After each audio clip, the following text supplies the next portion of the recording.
everybody. Welcome to the Kings of King, if you can believe it. Of all things, it was the same one again.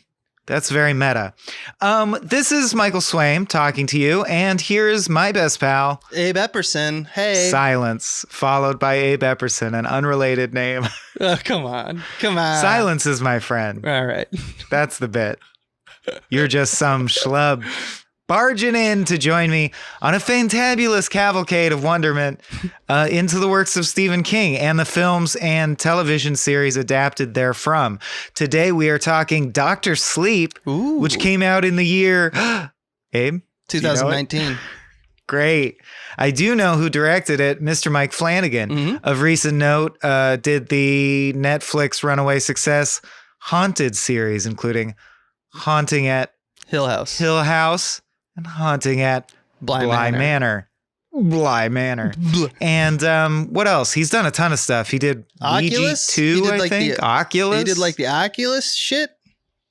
Gamefully Unemployed love his shit. They talk repeatedly about their Flanagan boners. If you don't know Gamefully Unemployed, they're our sister network, another podcasting outfit. They're great, but I'm sure you probably do know of them if you're listening to this. But this is our show, so let's take back the reins and talked about. Oh, man. Oh, no. The whole thing's ruined. It's all gone. How are you doing, buddy? They looked like big, strong hands, didn't they? They were. They were strong hands. I'm doing all right. Are we breaking entirely? Are we going to become ourselves now? Okay, great. How am I not I feel myself? more comfortable. How am I not myself? How could they drop me on my own head? Are you fucking with me? Anyway. Bad Santa. We got to get on that on frame rate. Dude, I'm all right. I have a lot of anxiety about an interview I'm doing right after this because I'm recording a new Tales from the Pit after this. Ooh. I'm anxious about that. And if we're peeking behind the curtain and going off rails, I think everyone should know that you're ramping down from anxiety, right? Yeah, Your anxiety's ebbing and fading. Yeah, thank you for pointing it out to everybody. That's good.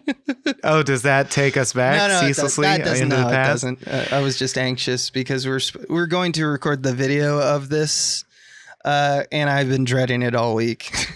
And then I'm sorry to hear that. And then we had a technical issue that I got out of it, I guess. So now I'm not anxious. We're trying to boost patronage, frankly. We're trying to goose the numbers a bit, and we're thinking of different ways to provide you guys more bang for your buck. So we were thinking of maybe filming these, even though it's just our stupid faces saying the dumb words. But some people especially the people, of course, naturally, who listen to the podcast on YouTube are like, why is this not a video of your stupid face saying the words? And we were thinking of providing that, but among other issues with it, Abe apparently is too anxious about it. And I don't want that impacting, because Abe, I almost tweeted this and I really believe it. I think you're like one of the finest film analyzers alive right now. Aww. Maybe. Aww. This is after Director Piece Theater has really come into its own. Aww. Like, man, your insights are very robust and thorough. Thank you, man. I love doing the show with you, dude. So I wouldn't want to fuck that up with anxiety. Yeah. Because I'll tell you, I did this interview with John Goodman and Tiffany Haddish and the Workaholic guys and some other famous people. And I sounded like such a dummy. The anxiety completely ruined, I'm good at this, but not when you're all anxious. It makes it hard. It gets in your head. It's when the camera's right in my face. See, I've always admired about you. It seems like you can just turn it on and it's like a delicious faucet that I can record on my camera. And it's the hot ticket to the future, as I've always said. That's right. It's a ticket to the middle, boys. Because you could always going straight to the middle. You could always do what I can't do, which is why we're having this problem. And you can do what I can't do, which is why we melded minds. And speaking of faucets, how about an elevator door opening and blood rushes out? Anyway, Dr. Sleep, shall we? Yeah. Well, hi there. Hi there. Oh, hi, Dr. Sleep. Terrible title. Can we start there? Not my favorite title. Yeah. It kind of feels like it takes its name from one single bit, which I know is like a metaphor bit, and that's where sometimes titles come from. But if you've seen the movie, if you don't remember, Dr. Sleep is the name that the patients in the elderly patients who are dying Hospice. in the hospice they call him that. Also, Ewan McGregor. So, and he's kind of like the cat that sits at the foot of their bed, which they acknowledge is now it's time to pass. Wait, they call the cat Azrael Dr. Sleep? I thought they called Ewan McGregor Dr. Sleep. They call Ewan McGregor Dr. Sleep because he's just an orderly, but they're like doctor, and he's like, I'm not a doctor. But they call him that because he sends them off to a beautiful rest. The other thing is, how would they know? Like, how do they transfer that knowledge to other people of like, by the way, when I died, this guy made it real nice for me. Like, how do you can't, anyway. It's a stupid name. Right when I died, the last thing that happened is this cat came into the room I was alone in and sat on my lap. Then I died.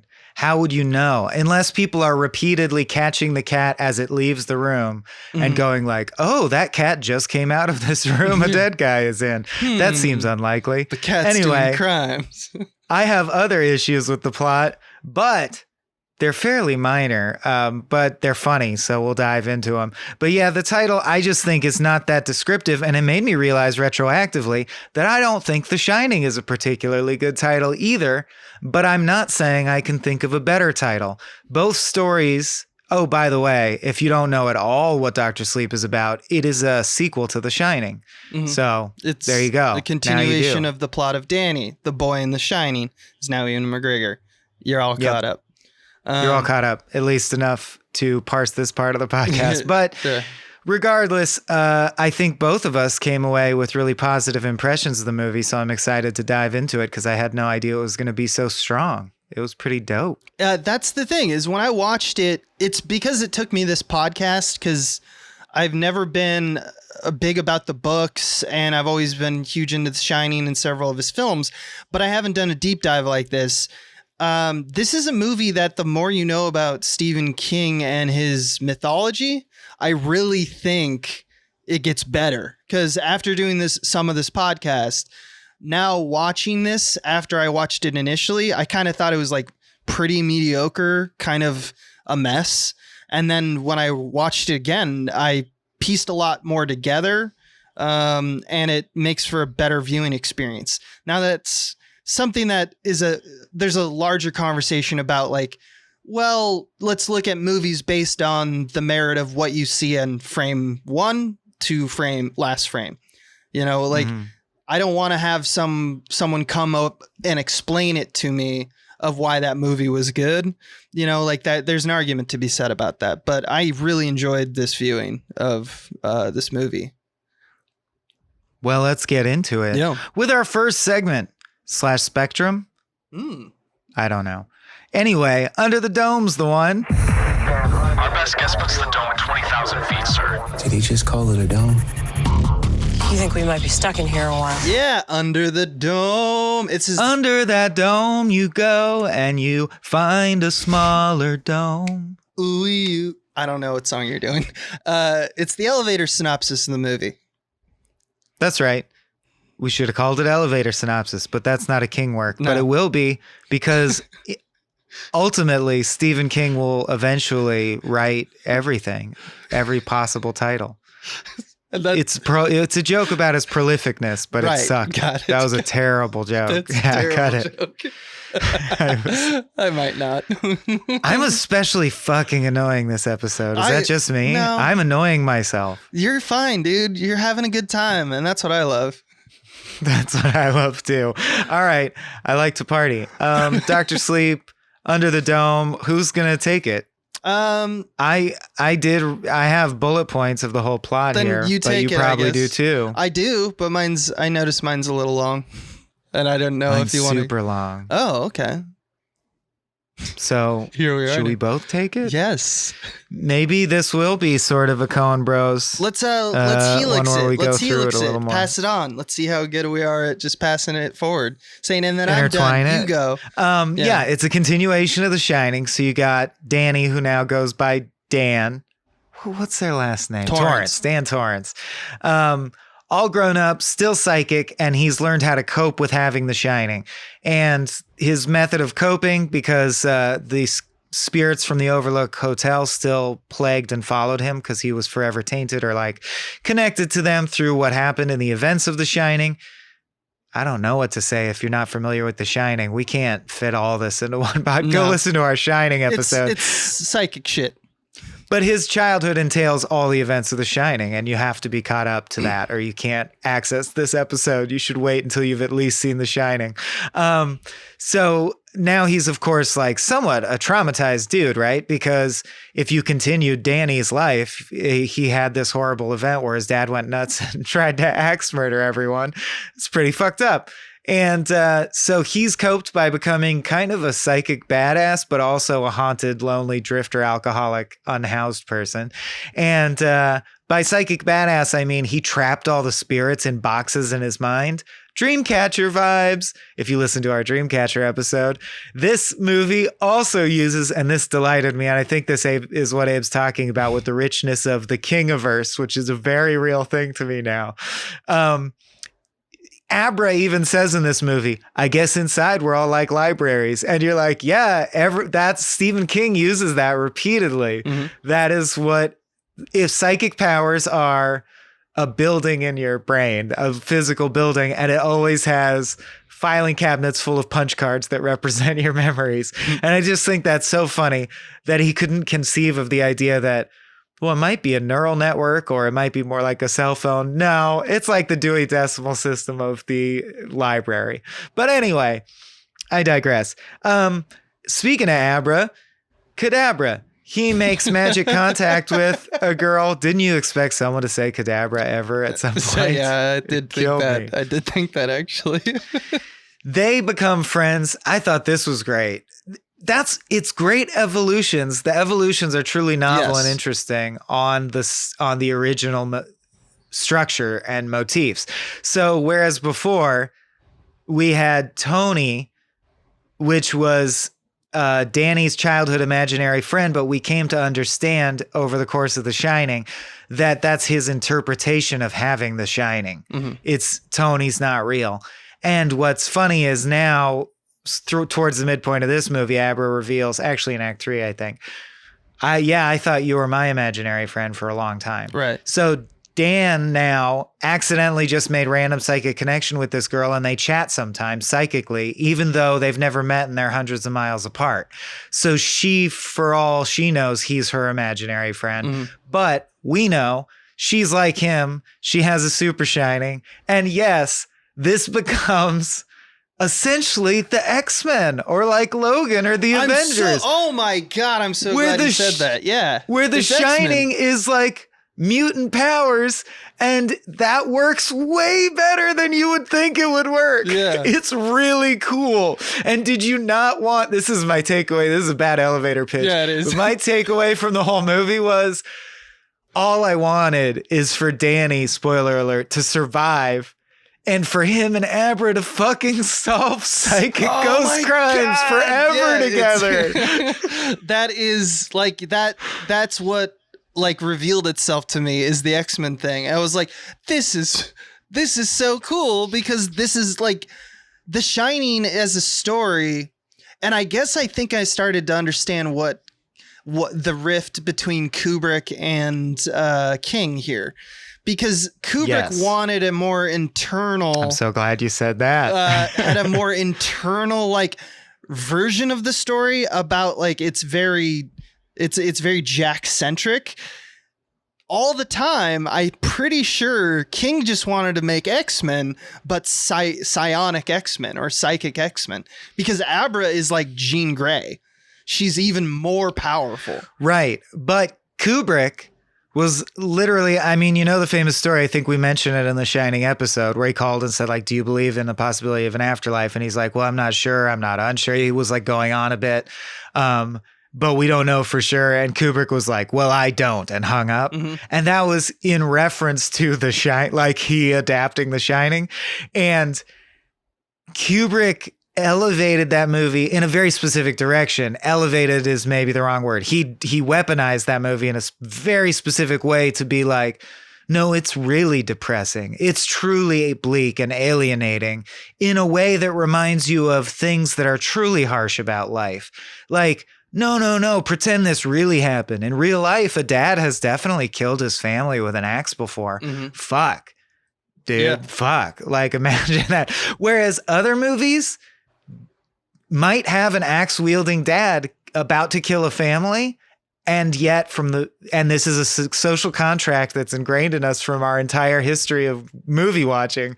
There's ways it's shot, literally the saturation, the way the actors act, the level of makeup that's used, the camera angles and editing pace that make you go, this is still a movie though. The contract is safe. This is not Funny Games. This is not Haneke Land. Like everything is going to be through the lens of a movie or a fun ride. We're having a fun ride. And this movie's that. So I think there's a part of you that goes, well, this isn't as scary as The Shining. And now I realize I don't think Stephen King gives a shit about that. He was trying to write like a ripping yarn both times. And Flanagan kind of gets it more because he turns this into, I wrote even more than MCU. I think this is like Fast and Furious, The Shining, because structurally the big moments are like, oh shit, it's the Overlook. They're going to the Overlook, bitch. And the quote is like, aren't you going to wait with me? No, I have to go wake it up. Vroom, vroom, motherfuckers, it's on. Vroom, vroom. Like all the moments are like, this shit just went up a notch. Yeah. And if you accept it as that, I really also think Logan is the touch. It really reminded me of how I felt when I watched Logan, which I really liked. I want to talk about that later when we start dissecting the themes. Let's talk about Rose. Just end it. No, let's talk about Rose. I'll wrap it up then. I'll wrap it up. So wrap it up, B. Rose the Hat is the leader of this cult of essentially spirit vampires called the True Knot, and this is now in 2019. So Abra's like a teenage girl, and Dan's now over alcoholism, or not over alcoholism, but like he's now sober, and he is working as an orderly at this point. And after they like make their psionic pen pals, who's tapped into the phone? Well, Rose the Hat, because her power is that she can essentially have feelers out in a wide, like she is the she's Cerebro. Yeah, she is the satellite dish, and it's very effective. And the reason why she's in charge of the True Knot, which is a group of vampires that live by murdering children, but they can only extend their lives if they kill people who have the Shining. Yeah, and the Shining comes out as a magic steam that they all inhale. So it's literally like, which is you immediately like less elegant than Kubrick. Kubrick would not accept this. It's too gimmicky and comic booky. But yeah, the presupposition of this movie, and this is what got me. I do think this is over the line. They can save it in futuristic canisters of Shining, which they never explain. Who in that group invented that? I want to see like Bud the Chunk in the 1700s be like, I figured out how to use this canister to hold the steam. But anyway, the Shining is a steam that's inside you. And there's a few other players that we know about in the True Knot. One of them is Crow, who's like, if Rose the Hat is a satellite dish, he's like the hunter. He's like more like locally, I can get in there and I can track exactly where that person is and then get them. And then they have a few people that are muscle. We also see like kind of the introduction of a new member of the group. What's her name again? Andy. And she's a pusher, which is I can just my shining power, I guess, is just to say something to you and you do it, you know? So their whole midsection in the movie is basically them sussing out who's who. Rose and the True Knot don't really know about Dan yet because he's really good at boxing everything in, and he was an alcoholic for so long. So Dan and Abra arrive at the Overlook Hotel, and when he first arrived, Dan starts to turn up all the boilers as kind of ticking clock for like the hotel to explode later. Now, when Rose the Hat arrives, she kills Dan, who then turns into a ghost. And when Abra is kind of run and hidden, and they've unleashed the ghosts of the hotel, Dan fights the hotel, I guess, in his mind to keep himself as a ghost from killing Abra, giving her time to run away while Rose is herself being killed by the ghosts, which then, once she exits, the whole thing explodes, wraps it up all nicely. That's kind of the ending of the thing. Although I don't know, because this is an adaptation of a book that's a sequel to the book The Shining called Dr. Sleep. But my question is Halloran is dead in this, and Halloran was alive at the end of the book The Shining. He only died in the movie. So did Stephen King acquiesce and change his reality to match Kubrick's?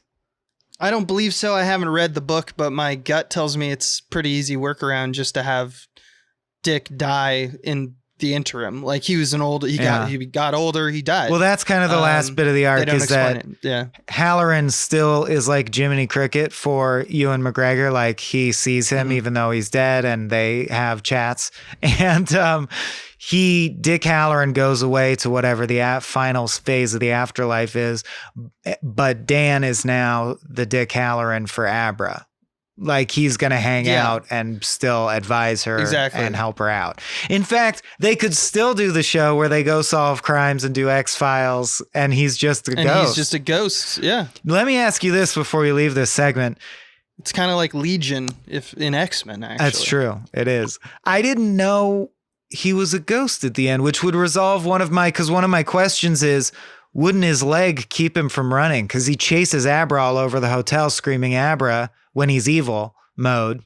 And wouldn't his wounded leg, because he got a terrible leg wound from Rose the Hat with the axe, and she says you're going to bleed out soon.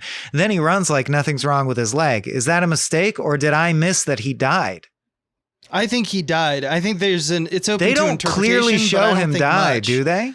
Because he does have a limp when he's chasing Abra, but he also can move his leg, and a wound like that would not allow. He's done in minutes. They got a artery. So your theory is from the staircase scene on, he's a ghost, which is funny because that works either way, because in this reality, ghosts can touch stuff and Abra can see ghosts. So he could be a ghost or not, but I didn't. And I interpreted that he lived until the boiler exploded. Yeah. I love when people who know the books comment.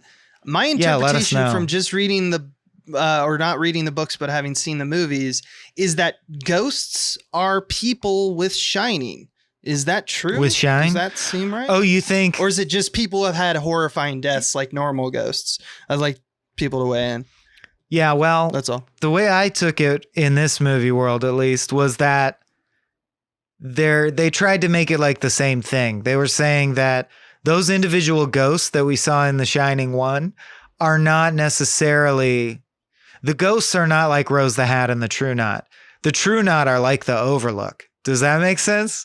Like he says, he says, thematically, yes. The Overlook Hotel is a place that's a version of them. They each shine. The Overlook eight shine. And that is not necessarily the way that The Shining presents it, but it retroactively works in a way that I really like, because it implies that, oh, okay, it kind of works as a magic system, so to speak, if this were a high fantasy novel, because it's like, oh, the Overlook was attracted to Danny and Jack Torrance because they're both strong in The Shining, and it was feeding off them. It completely fed off Jack Torrance and used him up, but Danny was able to escape or whatever. So it's like a mathematical, they're basically trying to retcon the Steam system of The Shining into The Shining 1, and it kind of works. I don't think it's like that sloppy. Yeah. And there's great scenes in this movie, which I don't want to put here in this section. Let's unpack later. There's stuff like, like how the True Knot dies. The scene with the lookalike of Jack Torrance talking with Dan is super important. But I feel like we can move on, yeah? Oh, we're out of the dome. Yeah, and that means we're at Skeleton Crew. Something in the mist! Shut the doors! Shut the door! Ooh, spooky. This is about the creative team and any interesting behind the scenes stuff that we found when we were looking into it. So I'll start off and say that this cast rules. That's all I have. rules. That's literally all I have is that Kylie Curran kills it as Abra because she is a child actor who also plays possessed by an adult, who plays going into a trance, who plays horror scared and also badass kicking ass, because she becomes Dark Phoenix essentially within her own mind. She's badass. She just destroyed. What a talented child actor. Man, killed it. The True Knot with Rose Crowe and Snakebite Andy, I guess. They are all killing it. Obviously, Ewan McGregor as Dan is killing it. I wanted to shout out to that kid who was one of the second death that Baseball we see on boy? screen. The baseball kid who's screaming. Oh, his death is gnarly. I was like, whose Please. parents let him do that? Please was don't kill haunting. me. As like a little kid. Yeah. Yeah, just let me go. Just let me go, Like, please. I won't tell anyone. Don't hurt me. Yeah. He's doing And just like fucking As Miller's blood Crossing. is going through his throat. He's bleeding, and it's just wow. John Turturro level shit. Yeah. Yeah, it's haunting. It's a haunting. Look into your heart. I'm a baseball boy. There's something I want to mention. Wait. A few other things. Whoa. Whoa. We got to mention. Do you think Ewan McGregor kills it? I think he's very handsome. Really? I think he's good, actually. And I do. I think his he's muted, but it's good. his American accent is passable, but I can tell passable. it's acting.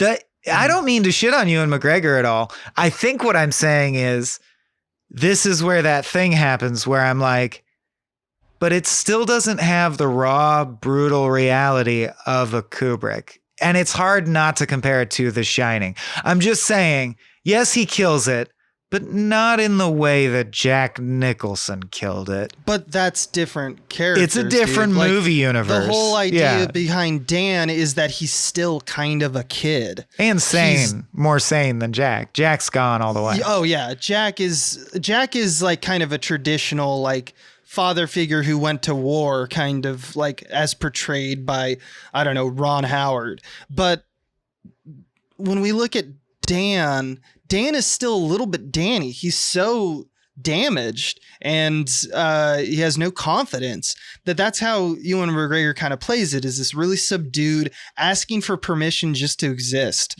kind of person.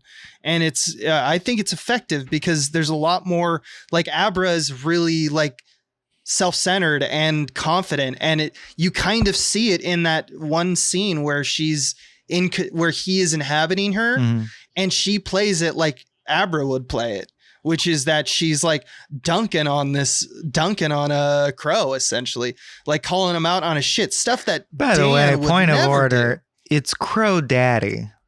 It's Crow Daddy. Don't drop the that's daddy. right. Don't drop the daddy. You're right. I apologize to all daddies. Sorry, Daddy. Sorry, Daddy. I want to talk a little bit about Mike Flanagan because he does something that I do really admire, even though I am on record. I don't need to go into it because that's not what it's about, nor is this about me, but I do not care for The Haunting at Hill House and Bly Manor. I don't think it's good. Come at me. But he did Hush and Oculus. I've never really been impressed with Mike Flanagan, but he does something that I really do admire, which is that he writes, directs, and edits his stuff himself, Editing, which is great. Nice. His execution though is very competent and presented very well, in my opinion, and it comes off as kind of like rehashing the conventional. Like if you watch like Haunting at Hill House, he does the normal jump scares and like That's what I mean. It's a little Stranger it's not Things. what's terrifying. That's what I mean by like the sheer loose cannon nature of Shelley Duvall screaming is a height that this film doesn't achieve, but it's not trying to. Yeah. Right. But given that that's his bag of tricks, and it's a very good bag of tricks. Gosh, and he's very good at such a reliable Hollywood like workhorse. You know what I mean? Yeah. it. Right. Yeah. I think it's the source material that makes this movie. Something happened here because I think King knows how to make high concepts play nice together in interesting ways. And Flanagan can then just, because he wrote the script, he can sink his teeth into the execution, the pacing, the construction of it all. And he knows how much info we get here, how much we hold back there. And while I haven't read the book, and I'm not sure if the scenes feel the same, I kind of doubt it, because I think Flanagan's power is clear when he like speeds things up. And I feel and there's oh shit moments that I feel like wouldn't necessarily be this. I mean, books can certainly have oh shit moments, but there's visual oh shit moments where it's like the music cue Desiree starts playing, dun dun dun dun, and snow falls in the foreground of Lens, and you're like, oh shit, we're going to the Overlook, it's on. And I have a feeling that Flanagan added that superhero epic movie feeling to this. That feels like something that the book probably didn't explicitly have. I found in researching this, to kind of throw it back to Kubrick a little bit, there was a Sense of Cinema article called King vs. Kubrick that you can find online. And there's a quote from it, or it's quotes from both men. And it says, for King, when evil comes from within, it always, quote, is an act of free and conscious will, a conscious decision. My definition of evil, he said when talking about specifically The Shining as the novel, is, quote, the conscious will to do harm.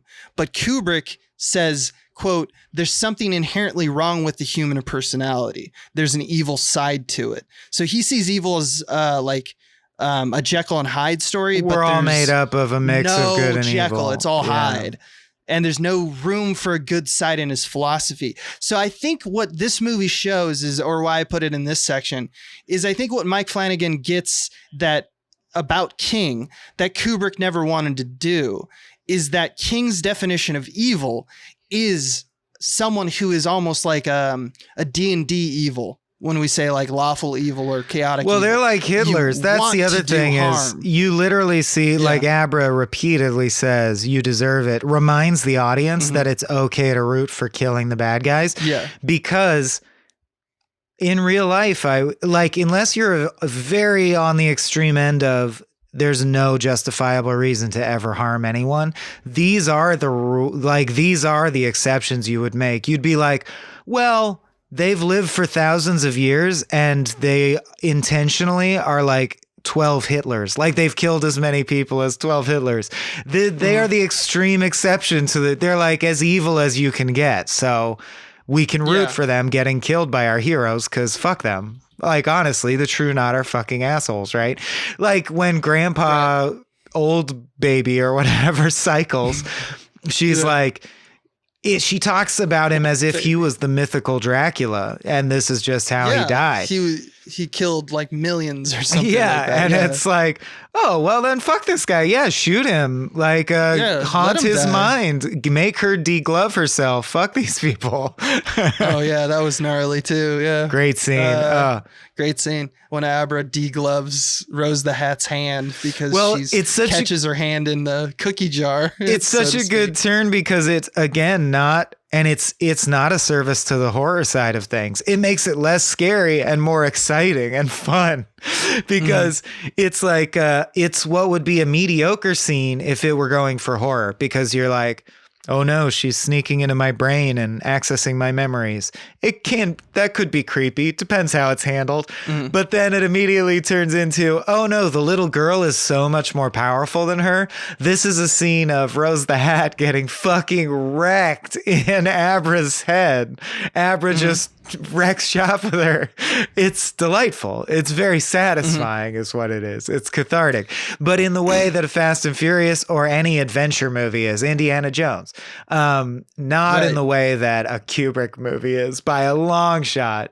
It's interesting that both movies work so well and that they're connected when they're so different feeling. The tone. I think that Mike Flanagan understands, or like you can just tell with that scene with the ghost of Jack talking to Dan when he arrives back at the Overlook Hotel.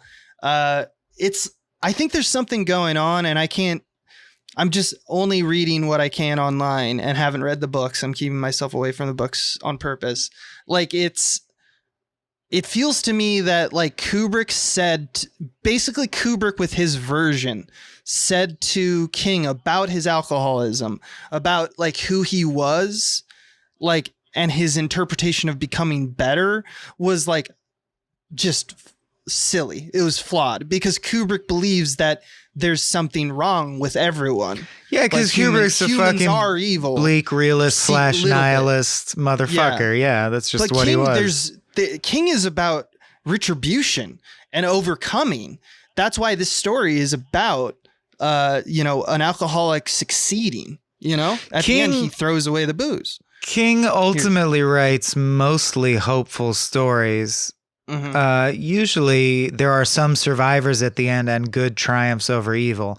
He doesn't write the trial or like the truly dissociative stories, The Stranger, that are really about life at its actual, depths of hardship. He writes about scary, spooky stuff, but happening in a world where, it was a big deal that Darabont on the Mist.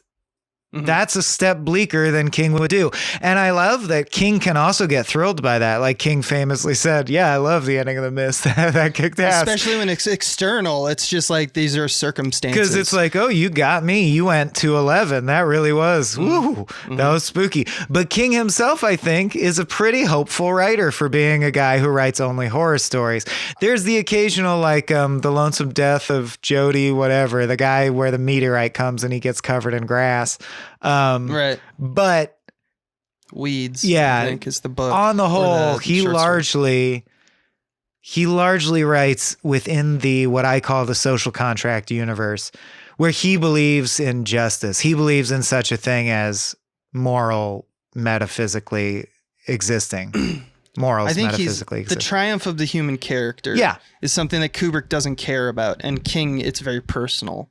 And I think Mike Flanagan understands that. And I bet I would put betting money on when King read the scene about like a man tries, that scene, the bar scene. He kind of says straight up, this is the difference between me and you, Dad. And I believe in the light and you believe in the dark. And that's probably what sold him on. All right, Mike, you can make this movie. Well, I don't know if that's how it worked. He also, I think, gives Ewan McGregor the better line.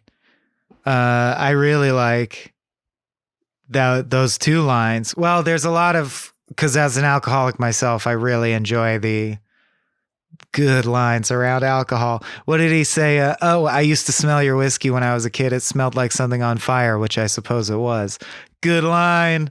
And then a man takes a drink, then the drink takes a drink, then the drink takes a man. The drink takes a drink, Yeah, and then that's a great line. And then Jack Nicholson says, not Jack Nicholson, but Jack Torrance says back, no, a mind is a blackboard and this is the eraser. A man tries, but he's surrounded by mouths. They eat time and money. It's enough to make a man sick, and this is the medicine. Which is fine, but Ewan McGregor's line's way better. A man takes a drink, then a drink takes a drink, then the drink takes the man. That's great. All right, you want to talk?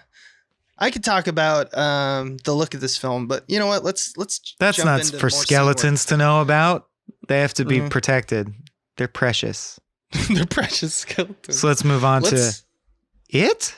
Bill, if you'll come with me, you'll float too. You'll float too. You'll float it. Yeah. Oh shit! It's it. This is where we just talk. So what do you got left, buddy? Ooh, what do I got left? Yeah. I got a shit ton of stuff I want to talk about, dude.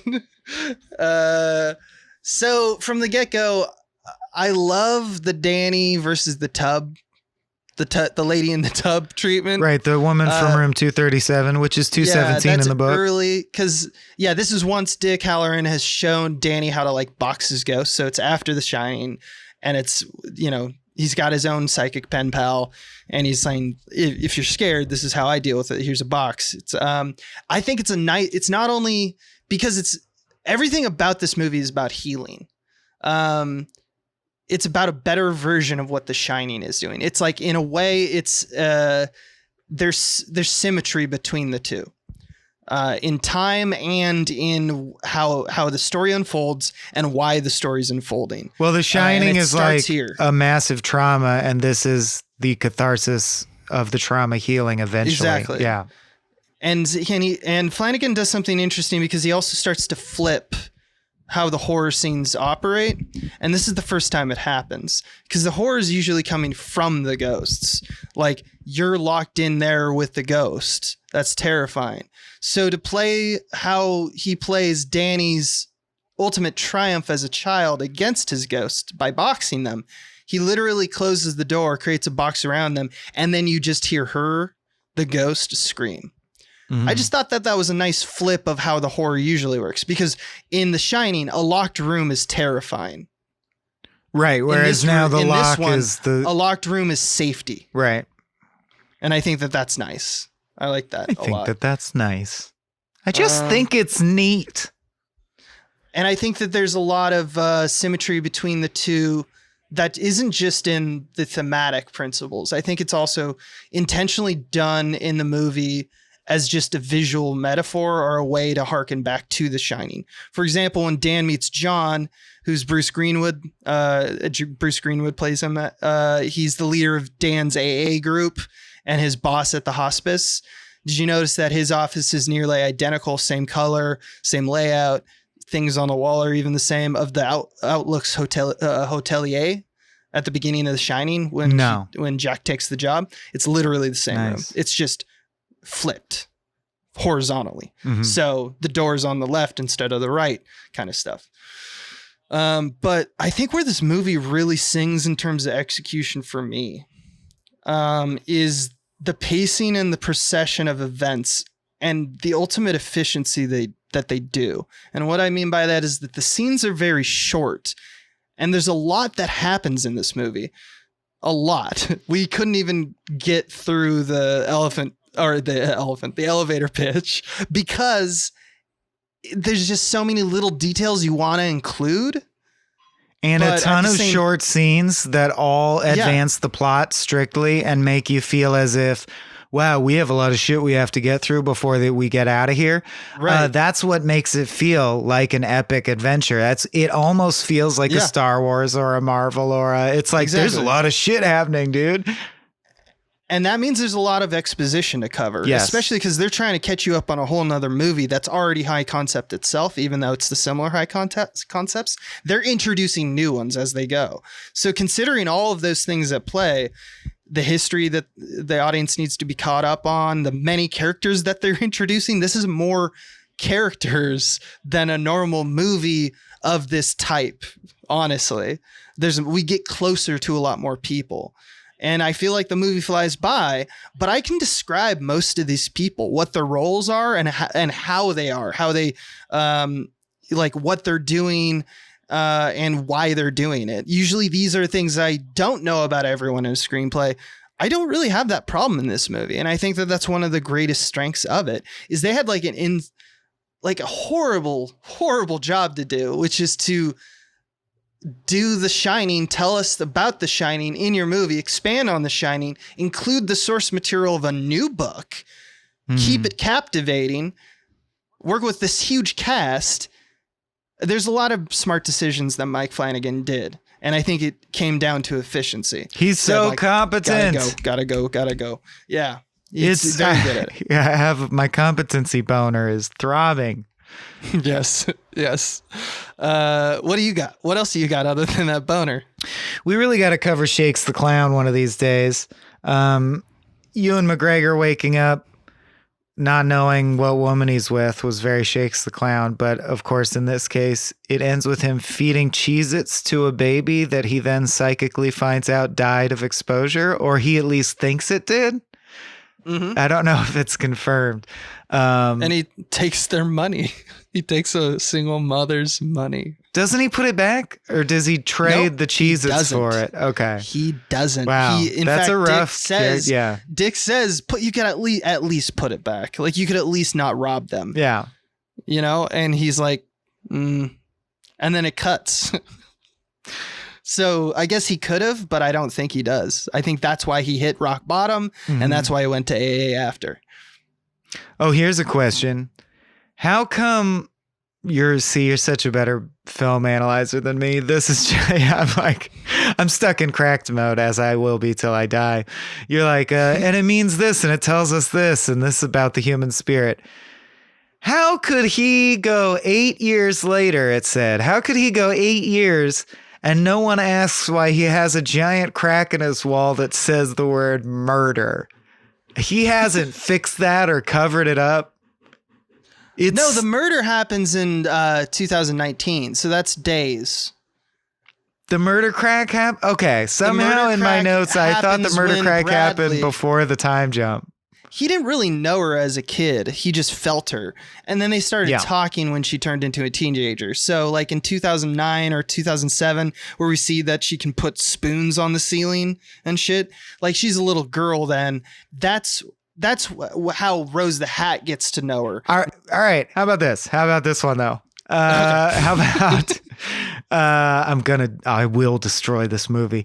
Let's say I come to you and I say, I'm psychic and I'm psychically connected to this underage girl, and you just have to trust me, and I've been a good man and you know it. So come with me in the middle of the night and you have to drive, and we go to this place, and psychically the girl tells me where to dig, and there will be a baseball boy's dead body there. And lo and behold, there is a body.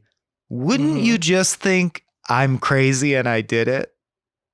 Wouldn't he just think Dan did it? You're talking about Cliff Curtis. That's right. Who plays Billy.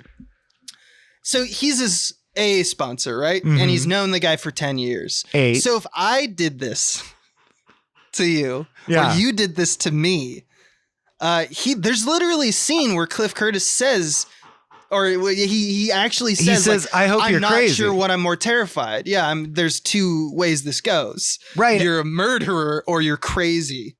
Because I just don't think that you're right, you know? No, and he said, but if you are right, and he goes, I know, that's much, much worse. Because that would mean there's ghosts and shit. There's really ghosts and vampires. And he's like, yeah, I know, that would be worse. It would be worse if I'm right. And they get there, and there is a dead body, and the movie treats it like, well, now Cliff Curtis has no choice but to believe him. The body's there. And I'm like, wouldn't you just think, he's schizophrenic. He killed this kid and put the kid here. This kid. That's why he knows. It's got to be on his mind. That's why he knows where the kid is. He killed the kid. I think it's got to be on his mind until it's kind of the reason it. I think it's still okay, even though you're right. It's a little bit of a like if we were to jump inside his head, should be a thought that's represented loud and clearly. We don't really get the chance to because we don't follow him, but then also it's kind of immediately stopped. Because then the next thing that they do is go to find Abra. And Abra kind of corroborates the story. And she psychically inserts herself in his brain and stuff. Yeah. There is a possibility that he could have, like, on the drive there, been like, all right, let's take a bathroom break. And then he calls the police. That is possible. Or he could have, on the way there, said, prove you have The Shining. And he said, okay, think of a number. Like, we could have omitted him proving he has The Shining, you know? There's a lot of ways. I think there's a lot. I think I give it, it's fine because they did enough work. There's the whole thing of when he asks him to come, he's like, if I showed you something like horrible, you don't think of me as like a crazy guy. You don't think of me as a bad guy. And so he kind of preemptively asks, like, do you think I'm bad? Right. And he's like, no, of course not. And it's like, so he's already. But that's what a murderer would ask. That is what a murderer would ask. A good murderer would be do absolutely. Do you think I'm bad? That's true. A good murderer is. You can't tell the difference between someone who's a good murderer and someone who's innocent. That's the whole point of being a good murderer. Here's a question. If I told you, come dig up this grave with me, and we were there and you smelled the smell of death, would you do a long monologue about how one time you hunted a deer and then days later you found it and you smelled it and this is the same smell? Or would you just say, I agree, I smelled something dead? I think I would, because that exact thing happened to me. But you'd tell a long story rather than just continuing to dig? No, I wouldn't, but it's a movie. I it's a nice hate this story. movie, Abraham. No. That's fine. That's fine. No, it's true. People don't often pontificate. Well, now that I've gotten that out of the way, I can talk about what I thought were the most effective maneuvers. And as I've said, I consider them basic plan payoff, but Mike Flanagan is so goddamn competent that plan payoff still gets me going. It's great to know that after all these years of movie watching, you don't have to reinvent the wheel. Plan payoff that is done competently knocks my socks off, such as when they repeatedly show a hand, Crow Daddy's hand reaching for his gun, because that sets up elegantly that he's not wearing his seatbelt. Yet, because you know that as a trope to set up someone reaching for a gun, you don't think about the seatbelt issue. So by using a single shot to mean two things at once, you can truly hide a twist, because then the twist is completely justified and supported, and you've mixed in the red herring, but the red herring went somewhere. It didn't lead to a dead end. It's not a red herring. It's a closed loop. It's an evolved shot. It's a shot. It's a compound shot in a sense. Yeah, I just love that. Yeah, it doesn't move to make a different shot. It doesn't move, but the object you focus on is different. And you because of contrast what's that there. with a bad movie where someone would be like, check out that pumpkin's there. But anyway, enough about that. And you're like, that pumpkin's going to be part of the twist. Yeah, it's you a know? nice touch. Yeah. I think that some of the smartest filmmaking is done with like obvious filmmaking, because like when you think about it, it's like, okay, we're working inside a car and I got to get a shot of that. And then he was like, well, why don't we just stay on that shot? It's a perfectly fine shot for that. Or it was designed in particular to be like, well, we only need one shot for that. And it has the double effort of misleading the mind of the viewer to think that we're not misleading their minds. Not misleading, but like essentially there's a manipulation there where I'm showing you information that you're not even aware that you're absorbing by focusing you in like, hey, look over here. This is what I want you to absorb. But the peripheral information is important. This other thing you got, and you didn't know absorb that it. it was, and a bad horror movie will give you both, and you'll be able to be like, oh, that's happening right now, and I bet that's going to happen next. You Exactly. know? And the saga of Andy, just the point that Andy and Billy's arc and how they converge ultimately gave me that shit. Two of my biggest one of the best deaths on cheers and jeers moments of my movie watching history this year. One was when you realize what the nature of the trap is and that Abra is not there and they are just gonna straight up shoot them with guns. Like that's their plan, is shoot these psychic vampires in the fucking faces. It is so cathartic. You're like, yeah, fucking, I'm like the guy in Hamlet too going, fuck yeah. And then when Andy dies laughing after saying kill yourself and forcing with the Jedi mind trick Billy to shoot himself when she was already dying. There was no reason to do that. Yeah. And she laughs is like, you know, one of the most effective twists, salt in the wounds that I've had this year too. So like Billy and I was genuinely touched by Billy's human empathy for Dan. So Cliff Curtis. Yeah. So Cliff Curtis's whole arc it was a gift that kept on giving. It made me so happy, then it made me so excited, then it made me so mad. Yeah. It's a good. And it was just simple meat and potatoes. Sometimes I am highfalutin and I can unpack shit and sound really smart. But on this podcast, I don't have much to say about it other than remember that part? That was cool, because it's like, that ripped. What am I going to say? You know why it paid off. It paid off because they set up really, really evil guys. So you're really, really happy when they get killed. Seeing someone kill themselves when you are so close to winning would be upsetting. Like, these are not sophisticated planned payoffs. They're just competent as hell. Yeah, no, you're preaching. You're preaching. I got something for you to do. I want to ask you a question. Because you know about execution and you can unpack. Do you like how the film portrays psychic events? like across locations, especially. How do you think the editing helped or hurt that interaction? And was it ever unclear? I once again think it's superbly, middlingly competent and middle of the pack, not even middle of the pack. I don't mean on average. If you grade it on a curve, it's like a B+. But I mean it's competent in terms of middle of the pack in terms of the overall scope of how good I think film can be. Because everything was really pretty and engaging, and it was clear to me when it wanted to be clear, when I was in a dream or not, and when it wanted to not be clear, like trick me, it did. So that's pretty competent. Everything worked as it does in a Flanagan joint, and everything also was pretty. Like when Abra first possesses someone and it's her grabbing the hold of her window frame and then the room turns sideways and then she falls through space or whatever. Or when Rose the Hat, beautiful sequence, in profile slowly falls through the clouds to the surface of Earth towards whoever she's trying to pinpoint. It all looks pretty and it makes sense to me, but it doesn't necessarily mean anything nuanced or deep, and there's not a lot of visual symbology. So it's not that next level that takes you from 90% to 100% where you're a genius.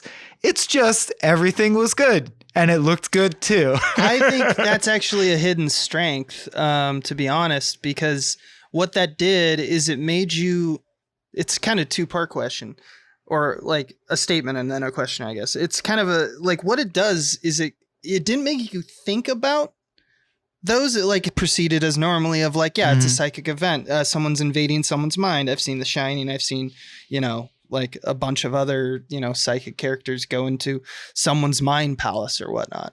Those were pretty obvious, and they did the thing where, like you said, very pretty. He's falling down a wall or whatnot. By doing that, I wonder if I want to point out the psychic events that weren't clear, because there's one big one that he does at the end, which is a part of the necessary trap that Abra sets for Dan and Cliff Curtis to get into their space with guns and start taking them out. Well, and as we just discussed, or we discussed at the top of the episode, I don't think it's fully clear when Dan dies. That's true. That's another one. Yeah. I think that's intentionally supposed to be kind of hidden. I would say that that's less useful than the one I'm talking about, because you learn when Rose learns. So it's there's no dramatic irony whatsoever. We learn the events through the character who's being hoodwinked. It's something that Nolan does a lot, right? And I think that if we didn't have... Right, why are we suddenly riding along with Rose the Hat? Because she's about to get tricked, so we can get tricked. She's about to get tricked. Yeah. It's exactly. And it's I think that's wouldn't be as clear if it wasn't as quote unquote milquetoast, as it was as Mike Flanagan typically is. Traditional, conventional. Yeah. I think that convention actually is a strength in this movie. Once again, I'm not sure if that's just an artifact of King or if that's entirely Mike Flanagan. He seems to weave it together well, because there's multiple times where he doesn't make it clear that you're in a world that is completely fabricated. And again, as a writer, he is great at epic one-liners that are highly cathartic. You wait here, I have to go wake it up. When it all starts, run. Are these something special in these boxes? They're not special. They're starving. He's not bad with fucking epic one-liners. It's delightful. It stands to reason. Of course you wouldn't wear your seatbelt. Boom! That shit was great. And also the visceral dying of the demons of their skin becomes invisible. Yeah. Yeah, their actual the spirit vampires or whatever we're calling them. They become primal and animal and that's a nice touch. It's not crazy, that a lot of horror movies do stuff like that. A lot of horror TV shows have done stuff like that, but it does succeed in modeling plays well. I think it's one central theme adequately and competently. Yeah. It's one like when Danny makes Rose the Hat go through his maze. And he wouldn't have that as a psychic construct, that maze, if he hadn't have gone through so much trauma as a child. He wouldn't have met Dick Halloran or had the training necessary to overcome this hurdle now, right? So it's like the things that traumatized you with enough time and care, which is why AA is included as a theme in the story, can become your strengths. And the reason that they are now basically superheroes in the psychic realm and can kick vampire ass is because they have undergone severe trauma as well, and it's hardened them and made them good at their psychic abilities. And that's really satisfying. That's a story we love to hear, that like The Shining was very harrowing and bleak, but don't worry. Did you know that guy bounced back so much that by the time he died, he was like psychic Fox Mulder, like tooling around, saving kids and killing vampires and shit. He kicked ass, Hell dude. yeah. He was rad. Yeah, that would be rad. I want to talk a little bit about that theme, though, because I think that there's something sneaky, and I think it is entirely King. Because this is the first time in this podcast we haven't done, like, he doesn't do sequels outright, but he does like stories. You know, there's the Dark And of Tower course, series as someone and who's stuff like that. struggled with addiction publicly and privately, he does a lot of themes about your trauma becomes your strength, or or human resiliency in the face of addiction. AA comes up. This is not the first or last time AA will be a thing. Right, yeah. And so there's that leitmotif over his works, but this is the first time in this podcast we've been talking about like a possible leitmotif in his stories. And I realized that there is one in this. I think the theme, you're absolutely right. There's a theme of alcoholism and self-destruction and overcoming it in this. But I didn't notice that if you put it and pair it with The Shining. And by the way, we got to at some point watch the made-for-TV Shining, because that's the one that King says he made, like, they almost made it as a response to the fact that that he didn't like The Shining so much. Yeah. You know, like he wanted to land the ending and a bunch of other small things he changed. I've seen it. I haven't seen it. Okay. Because it's not Kubrick, but like, It's not great. I do want to watch it now just to see how King changed. I remember it being not great. I watched it literally when it was airing on actual TV. I think this was before the internet was invented. So it was a long time ago, and I haven't watched it since, but I remember it being not great. And what I think is a cool leitmotif that he has going on in this story, the Shining story, and the grouping of tales around Danny, is that he has this leitmotif about families. Specifically, he likes to play with how the participants in the families affect the family's like welfare. And it's not as super apparent, and I didn't get it the first time I watched Dr. Sleep, but there's family in this as well, especially when you pair it next to what the family is in The Shining. So it's not that the True Knot is kind of a perverse family, right? Right. But if you look at the basic arc, it's a parent protecting a child from the world, right?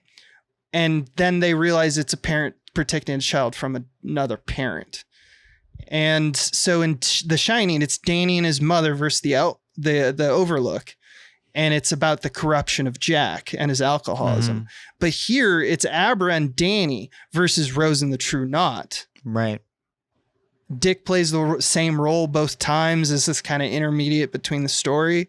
But it's about the corruption of the father figure, and in this one, it's about the salvation of the father figure and how he can saves Abra's life. Basically. Dan is also recapitulating Jack's story if Jack had persevered and redeemed himself. Yeah, just like how Jack destroyed Danny's life, and like how generationally children can redeem the sins of the mothers and fathers, so to speak. You know, you can break the cycle of violence at some point or addiction. Yeah, I love that. This isn't a theme that has been inspected by a lot of films and fiction. If you guys haven't seen, there's on Netflix as of the recording of this podcast, The Devil All the Time. You saw that, Michael? I did. Yeah, it talks about like the effect of DNA, Generational it's nature, nurture, trauma. but generational trauma. Yeah, and there's something that's more about that because it like skips over like time, like the foundation, what is it? The Foundation, or I'm trying to remember what's the Darren Aronofsky film. Oh, The Fountain. Doesn't matter. The Fountain, and stuff like that, where it jumps through, or like Cloud Atlas, but like it's less like those films. But that has a wider scope. But this is just doing it twice, and I thought that was nice. You know, if Shining's about destruction as a theme, this is about construction, right? Yes. So This closes the loop, and it makes sense that it's less bleak because it's like, well, that one was the wound and this one's the healing of the wound. It would be weird if there was a third one in a way, even though, as I say, they could just do X-Files, and I would think that's pretty keen. Right. The other one I want to point out is there's a fairly neutral evil view of justice presented in this film from Crow Daddy. There's one point where he actually talks about justice, right? And in his words, basically, there's no natural justice. It's nihilistic in its approach. The strong eat the weak. It's very straightforward. Or you don't. Yeah. Might as well kill people because that is maximizing your benefit. It's less punish. So when we talk about like natural justice or like the God justice in like fiction, it's less punishing than The Mist. Not the story, but the movie. Right. But even at the end of this movie, you get the feeling that it's like for something, and while the good guys win, they kind of just limp on, unsure if it's for another day. Like there's a promise that Rose the Hat gives at one point where she says basically like, you think I'm the last? No, there's a ton of us out here. You know, like we're just one group. Mm-hmm. You know, like it's the idea that it's kind of like an X-Men, right? Like, so they have to become Buffy. There's going to be more villains. Abra needs to become badass, right? Because they're killing a lot of people. Abra is the new Buffy. Yes. Yes, exactly. You know, in a manner speaking, she's like the big good. And what was her? Yeah, what is her? Abra doesn't have a trauma. I'm like, what could her next beat in the? I guess that her dad was brutally murdered. Yeah, I mean, there's a weight of all the events of the film, but it wasn't like there's an inherent distrust of Danny/Dan of other people because of what his father did. Abra's at least walking, you know, into the future with the feeling that like sometimes you trust people, and it absolutely works out. The third, you ought to trust people. So the third beat is sort of Batman Nightfall, right? She gets too good and too badass, and when she's an adult, she's jaded and going around the world just brutally slaughtering shine vampire after shine vampire and losing her humanity. Immersed in the work to the point of losing her humanity, because she believes it so fervently and is so alone that she doesn't have anyone to like. Maybe it's not that she can't trust anyone, or maybe later she gets broken by a breach of trust. But yeah, there's a lot of ways to go with that. But the way that we've set up Abra in this is she's severely less damaged than Danny ever was. Yes. After, you know, The Shining. So that's, you know, in the plus column as far as, you know, you go, you get abducted by a stranger and taken to a hotel in Colorado. It actually ends pretty well for those stories. His goal was to shield a child from, and he's somewhat successful. Although she does witness vampires get killed and like is aware that there's this whole meta universe of evil things out there that like her childhood's over. You know what I mean? She's an adult now. That's kind of the last scene, and I kind of found it one of the steps she's of still, the movie. Oh, the last shot where it's like she still lives with the knowledge of the shining ghosts. She still lives with there's evil out there in the world because she There's walks monsters like Rose. Because she walks into the bathroom with the bathtub lady is like, whatever, I'm gonna take a shit anyway. I don't care. Oh, she's gonna box her and she's gonna be new Danny. But no, I'm talking about when Dan comes back as a ghost into her room. Oh, I interpreted the final shot as she was going to go use the bathroom and be like, I don't even care, lady. I'll take a shit right in front of you. That's interesting. Yeah, maybe she's that powerful that she can just ignore them. I don't know. But the ending, not shot, but the ending where Dan's talking to Abra in her room, he says to her, because she's like, well, I need to go back in hiding now because now we know there's more monsters like Rose, right?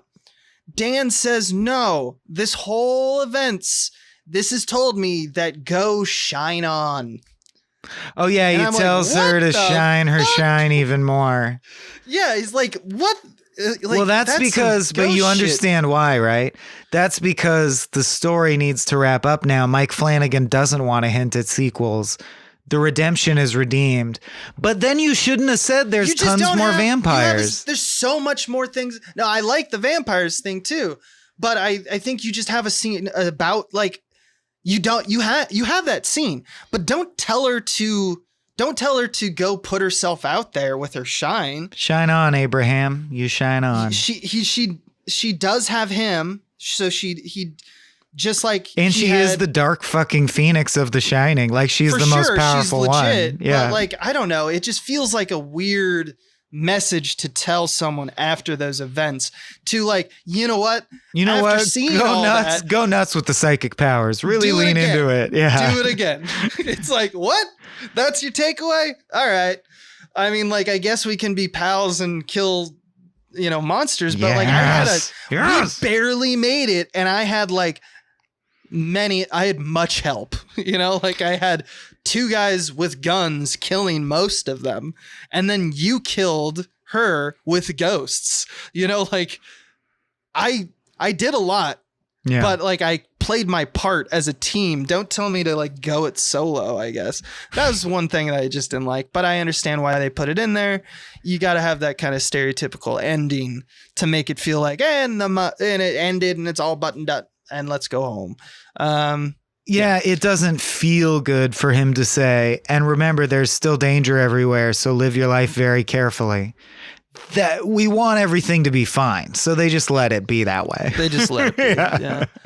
I think the last thing I have is that I just wanted to shout out to not only just the acting job, but King's scripting and Flanagan's scripting of a very vocal and clear villain like Rose, instead of someone like She's Pennywise not is like mysterious. Beyond understanding, right? Yeah, she is not He's mysterious eternal. at all. She explains herself constantly. I like it. Yeah. I'm a big fan of that. And I don't feel like we're ever like quote catching or monologuing. It's more No. of just like she's just saying like, you think it's that? Oh no, it's this. I'm gonna murder you now. And it's just like, oh, you're cold blooded. And it's just I don't know. I thought the performance played it well enough for me to enjoy it. Sometimes that type of thing can go horribly because then you just like, here's my plan. But I don't think they did that. I thought it was scripted well, and it also helped with the exposition, as we alluded to earlier in this episode, that it's like, man, there's a shit ton of stuff they have to get through, and Rose obviously helped. But wait, so I guess it's fine because Danny died, but I'm just saying someday a journalist is going to put together that there was a drifter who lived in this town for 8 years. Then he vanished, taking Billy with him. Billy was found with a self-inflicted gunshot wound in woods hundreds of miles away. The guy who he was with died in a hotel fire, apparently started by that guy. And the only thing he left is that in his room, it says murder on the wall. Like, history will think Danny kidnapped that He's a girl and murderer. murdered Yeah. that kid. I think they're owning that, actually. That it's like Danny will be the scapegoat for this I think he spree knew of that killings. he went to the Overlook. I think he knew that. Yeah. Because fucked up. there's no way he's already like, that's why she like dumps the He's phone. already an Abra alcoholic dumps- drifter who's been around at all these mysterious and murders. and his buddy's dead, Yeah. and she has to toss the phone, remember, because it's very Right. clear. The mom at the end of that conversation says, she's like, Abra says to her mom, I "I'm love all right. you." Like, I love you," but like she dumps the phone so that she can't be caught, because it's obvious that the mom's immediate call is to the police and says, "This is Right. where my daughter is. She's clearly been abducted and like Stockholm syndromed or something." Because this is weird behavior. I really like that overhead shot of all the RVs. It's a time lapse of them going around curves, and with the sound design, it's like a cracking spinal column. It doesn't mean anything, but I like it. Yeah. Flanagan's got style. Yeah, he does have style. yeah. Stuff looks I like good. the look of this film. I definitely think that it's got that like blue green and like muted warms, and like the blacks are pushed and the highlights are kind of like crushed a little bit for those of you who are color timists. I don't know why I'm saying this, but like it works for the exteriors, like the look of this film when you look at it and you go, okay, the exteriors look good, right? The murder scenes look good. The night scenes, the horror elements in Dan's apartment, because it looks so crazy architecturally. It really works. But like, look at also shots of like Abra's home, which is just a typical like suburban house, or the hospice, which is kind of like not even a creepy hospice. It's like a normal hospice. The more conventionally designed rooms don't work as much in this look because they feel like the filmmakers unnaturally grasping for that horror look. And like, I don't know. I don't like that on top of the fact that most films of this genre at this point are doing this. That also bothers me a little bit. It's like, oh, it looks like kind of like bloomy and like hazy. That means it's scary. Now that's just my hang up, but like, I just want to point out that that's there, and that's what he does. Flanagan does that. And I think that this film has so many different locations. I feel it less. So it's something I would acknowledge. Yeah. I'm pretty tired of the color convention, but this film is filmed better than most of them, and it fits a little bit more and makes me think about it less often. So I don't know. Do you feel that way, or did you have any thoughts whatsoever? No, I spent that whole time thinking of the joke, please don't flansplain to me, but there was never a good time to deploy I'm not it, Mike so Flanagan. I wasn't really listening. Yeah. That's fine. And you're not Mike Flanagan. I'm sure the audience loved Still whatever not you listening. said. All right. Well, I think that's it for right? Do you want to move on? Yeah, usually I'm interested in stuff you say, so it's definitely time to check out if I'm like falling off.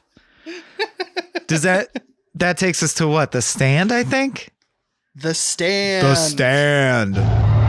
Time to make your stand.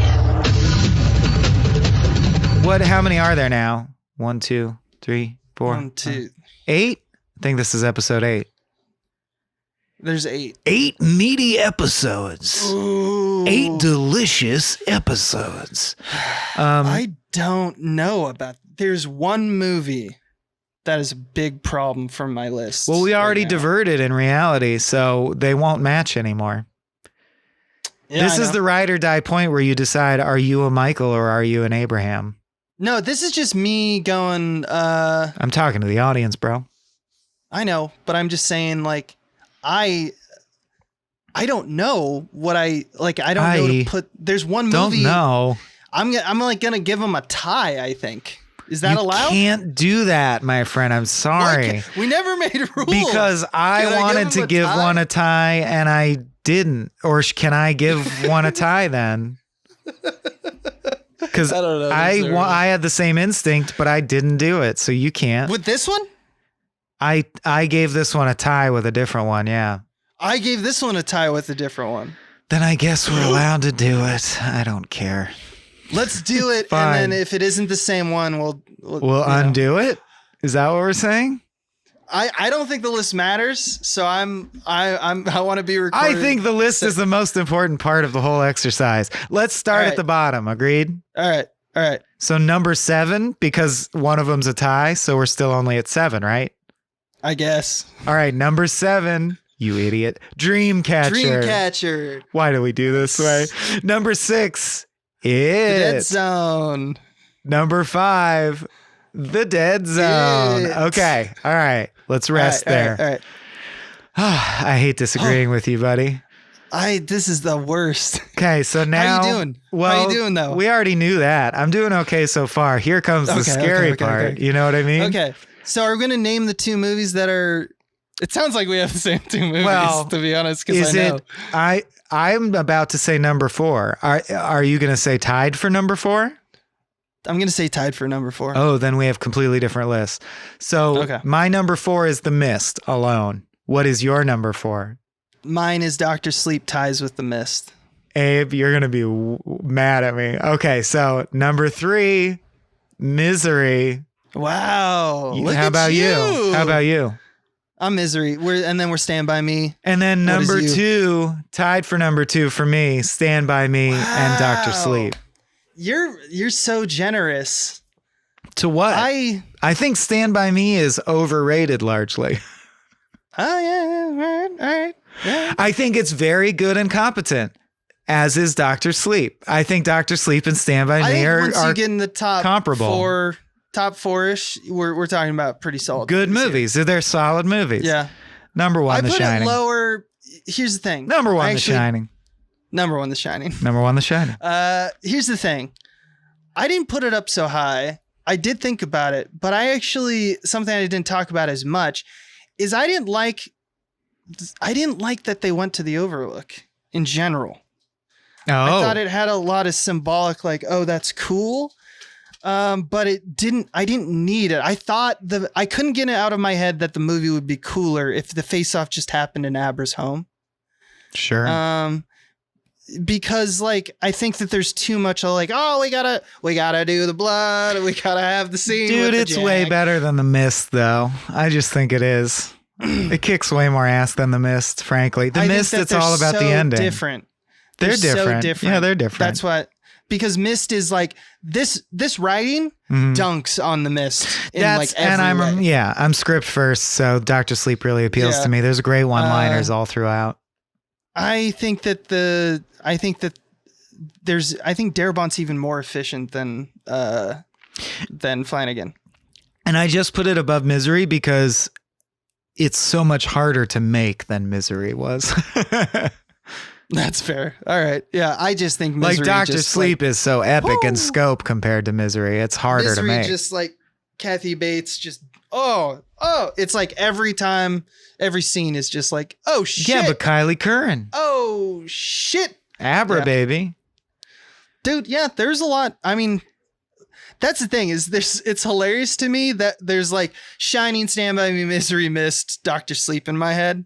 Mm-hmm. Those 5 are of one caliber. And then you have 1990s It, The Dead Zone, and Dreamcatcher. I'm like, eh. They're like, yeah, whatever. It's fine. And It is an important movie to people, or series rather, but I don't know. I'm fine with it. It's our penultimate right now. It's our second to last. What I'm waiting for is for something to dethrone The Shining. Not that it necessarily will happen, but I am hoping. I'm hoping something does. It's gonna be I know most of what's coming up. I think I know the movie that will do it. I think I already know. Oh, there's a movie that you already know you would put above The Shining? Yeah. Okay, well, we'll see when we get is. to it. Not yet. Mm-hmm. Not yet. I will give no money and will not respond to anyone in the comments who says, I know what movie Abe's thinking of, and then says the movie. But you will get a surprise. A pop in the nose. Pop in Punch the in the nose, nose, for bud. giving A away pop in my the chops. secrets. Eh? Well, it probably is the other one that starts with shh, right? Okay. Hey, speaking of shh, let's shut the fuck Stand up by and get me. out of here. Yeah, Stand by me, Dr. Shut the Sleep. fuck up. They're Shut the tied. fuck up. Hey, buddy, this is cool. Shut it. You know that? Shut it. You shut it. Okay. Yeah, this is fun. This is great. If I'm being fully honest, I still love the Coen brothers more, but they ran out. I don't know what we're supposed to do about What are we that. supposed to do? There's no more. Can't just be the Coen brothers, guys. Jeez, I shouldn't have said that. I shouldn't have said it's not. Yeah. I think this podcast series is just as engaging. But man, I wish there were just 20 more Coen brothers movies to watch, don't you? Sometimes. Me and you, brother. Yeah, I do. Yeah. Yeah, I do. All right, next time we'll be talking Maximum Overdrive. Or We're sticking with that. Or oh brother, where art something thou? else. Or oh brother, where art thou? No. Yeah, we who knows? On Kings of Maximum Coen. Overdrive. No, what should we decide?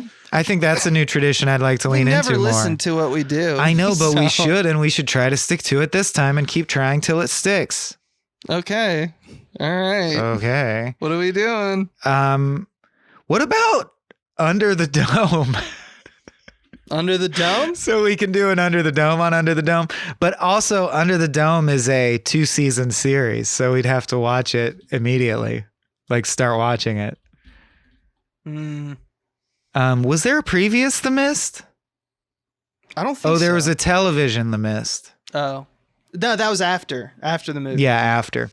Apt Pupil, I haven't seen that. The Mangler. Mangler, I watched it. It is utter garbage. Children of the Corn 3 Urban Harvest. All right. No, fuck that. No. That's not even really, those are derivative works. Those don't count. Does that mean we'll never do them? I mean, we have to do them. No, we can do them eventually. Yeah. Does that mean we're just going to push all the ones we don't want to watch right now?